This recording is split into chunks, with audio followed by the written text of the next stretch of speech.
There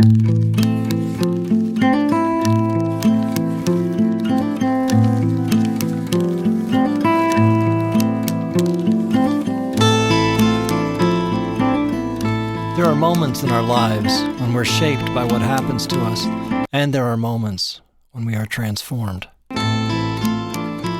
This is Daedalia, Chapter 20, Transformer.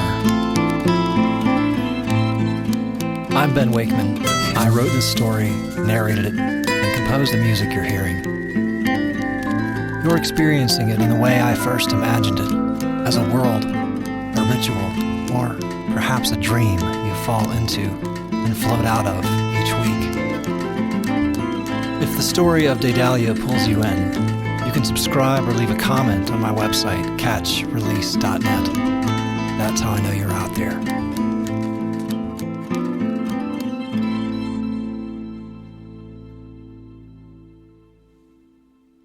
Previously, Fyodor Barkowski walked through the open gate at the ranch and used the Daedalia secret to manipulate Marabelle into unlocking the shed for him. When he didn't find what he wanted, he kidnapped her, taking her to a motel room in Albuquerque. Now, on with the story. The lore of Daedalia, according to Fyodor, went something like this. She was an ancient spirit who moved between this world and the many we cannot see, and she had many names and many tongues. Every century she chose a new vessel to work through, and these artists, Leonardo da Vinci, Artemisia Gentileschi, and William Blake, to name a few, produced visionary work far ahead of their time. Fyodor believed Kelly Mudd was Daedalia's chosen vessel for the 21st century, and that her foretelling of the events of 9/11 through the 12 panels was evidence of her divinity. The problem was that Kelly had fallen prey to the same exploitive demon as many of her predecessors. The demon in question was my father, Charles Moody, who hid her true identity from the world in order to profit. It was Fyodor's mission to discover the true identity of Daedalia, which he believed he had done, and to bring her into the light so the world would know her and she could be of service to it. None of these details were told to me in that La Quinta Inn. I would learn it all by combing through internet archives decades later. What I learned over the course of those 6 days in that motel room was how to survive alone in the wilderness of one man's troubled mind. Fyodor had no plan when he took me. That much was clear after the first day. I can only assume he viewed me as another piece of art created by my mother, a piece like her others that contained a divine message for him to decode and possess. On the day you were born, were there crows? Crows outside your window? I don't know. Does your mother only work during the new moon? What's a new moon? The man that appears in the 7th panel, the one with the sparrows in his beard, did your mother ever talk about him? As he would do many times, he showed me an image of one of my mother's pieces on his laptop.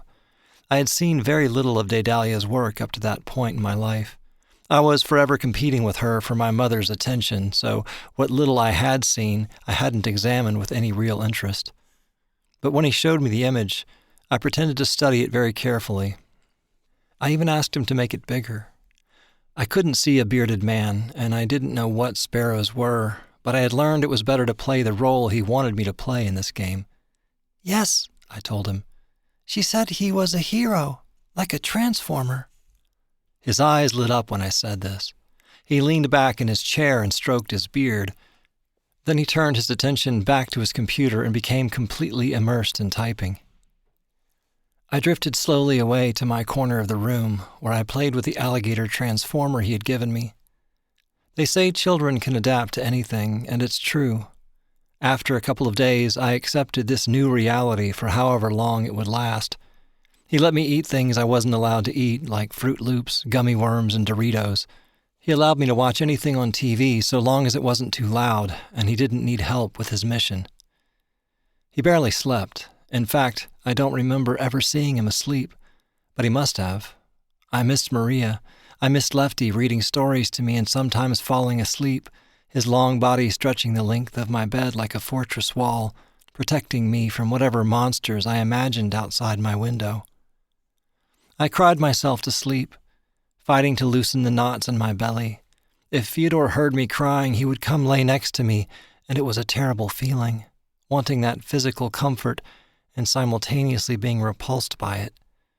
He smelled of sweat and spearmint gum, and his breath was hot on my cheek as he spoke in a whisper, telling long, rambling stories about mythical beasts, heroes, and villains.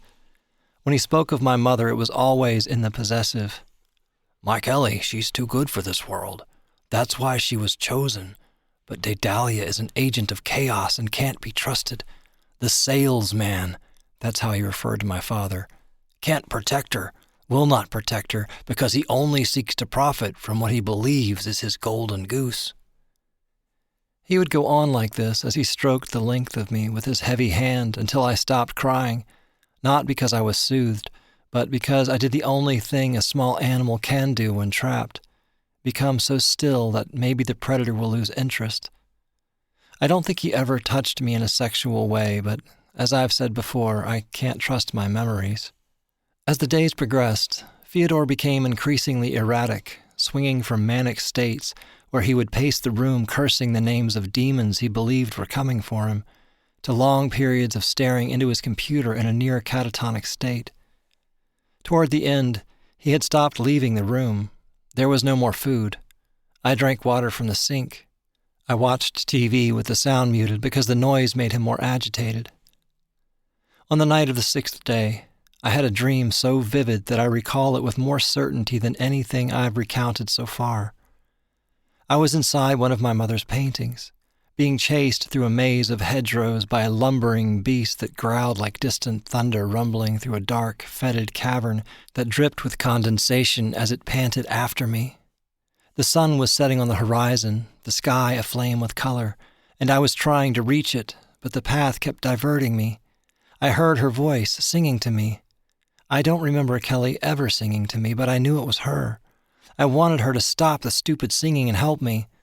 Then I realized she wasn't singing, but screaming, and the screaming became more shrill. I began to run faster, and as I ran, the tiny leaves of the hedges that imprisoned me began to flutter and take wing like millions of small birds, sparrows. When I looked down at my body, I saw that I had transformed into an armored machine, and I felt heat radiating up through me like a rocket gathering energy to take off. As the fluttering birds cleared, I saw that I was in the desert, and I understood my home was miles away in the hills that were just bumps on the line of the horizon, quickly being erased. Her screaming stopped, and everything was quiet. I could no longer hear the beast, but I felt its breath.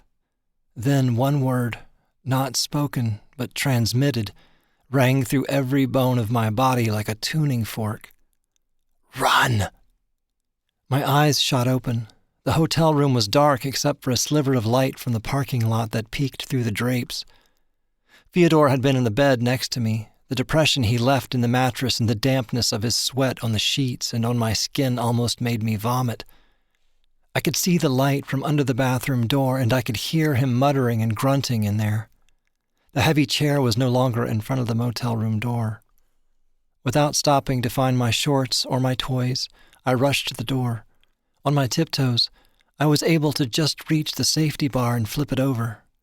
I paused with my fingers on the handle. I was frozen, no longer an armored robot, but the scared rabbit whose only defense was to be still and cower. Then my body filled with the single directive my mother's voice had planted in my dream. I opened the door, stepped out onto the breezeway where the sun was still hours from breaking the horizon, and I ran. I ran to the parking lot, to the only light I could see, which was the registration office for the motel. The older Indian woman with heavy bags under her eyes, seated behind the desk, startled when I burst through the door, this pipe cleaner of a child wearing nothing but a stained t-shirt and underwear. I'm not sure what I said to her, or if I said anything at all. Maybe my eyes communicated everything she needed to know. Within minutes, there was a policeman, and then more policemen, and I was wrapped in a blanket in the back of a police cruiser with a woman seated next to me who held my hand and said she was taking me home. Just as in my dream, I was blasting through the desert landscape in a metal machine with blue lights flashing toward the sun, only the sun was rising, not setting. When the cruiser slowed in front of the gate to our ranch, There were two figures standing there together but apart. Lefty and Kelly rushed to open the door. Kelly reached in, pulled me from the car, and lifted me up. I wrapped my arms and legs around her, transforming once again. Lefty's arms encircled us both. His chest heaved with emotion like a bellows, and they both whispered the necessary incantations of assurance and gratitude and love into my unwashed hair. Lefty insisted on carrying me the whole way back to the house, and when we got there, my grandma and grandpa Moody, Maria, and some other people I didn't know hovered around me, but I didn't want to see or talk to anyone. Kelly took me into their bathroom and bathed me like she did when I was small, her hand holding the washcloth trembling as she squeezed warm water over my shoulders and back. The fingertips of her other hand gently traced every part of me, inspecting me for damage, as if what was done to me would have left a wound that could be cleaned and covered by a little mermaid Band-Aid. I didn't cry. I didn't answer any of her questions. She toweled me off and dressed me in my favorite pajamas. Lefty came in and dried and brushed my hair, then carried me out into their bedroom. They asked if I was hungry. I wasn't. I only wanted to sleep, so they put me in their bed between them and draped their arms around me. I lay still with my eyes open for a long time, staring up at the ceiling. I didn't feel like I was home. The idea of home was lost to me. It had been a couple of years since I slept in their bed, and I couldn't remember ever sleeping between them in that way. I drifted on the frayed edge of sleep, my mind still racing through the maze, my legs twitching. Soon I heard Lefty snoring softly, and Kelly's hand that had been delicately rubbing circles on my back stilled. I slipped out from under their arms, crawled off the bed, and went to the window where I stared out at the front yard, my eyes fixed on the place where just 6 days before I had been a child playing in the dirt. I turned and looked back at the empty place on the bed between the sleeping bodies I understood were my parents, and I wondered, for the first time, who they really were. And that's where we'll leave it, for now.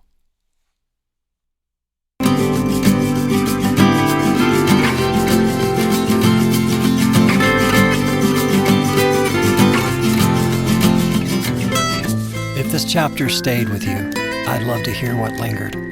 Please leave a comment, or share it with someone who likes the long way into a story.